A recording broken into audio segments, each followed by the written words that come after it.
彩云散，琉璃碎，明月散，故人归。煮一杯梅子酒，温热凉薄的心；饮一壶清淡茶，陶冶个人情操。抬头望望灰暗的天空，脚下有一望无垠的土地，眼帘突然出现一幅多姿多彩的画面。我们用笔用心抒发着异样情感，想念无拘无束的时光，挂念以往的朋友，惦念家中的父母。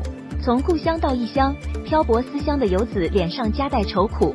重庆文化开拓者肖战俨然一副胜者模样，整装出发。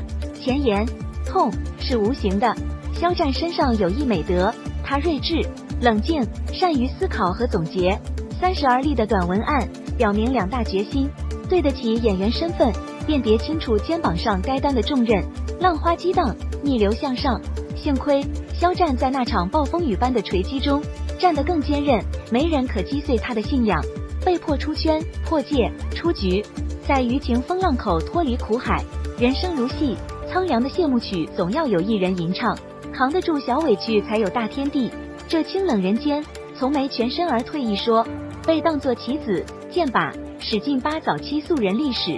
严格意义来说，肖战受的一切揭秘了社交黑市下恶人无耻、苟且的举止。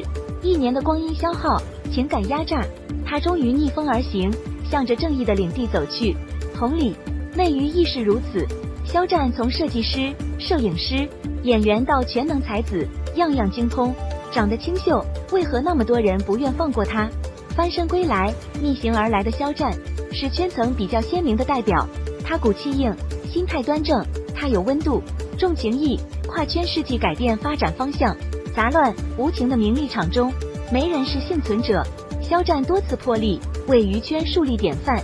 告别阴霾，艺术论坛上的前行者，苍劲生命中能遇到这样一位有志青年如此甚好。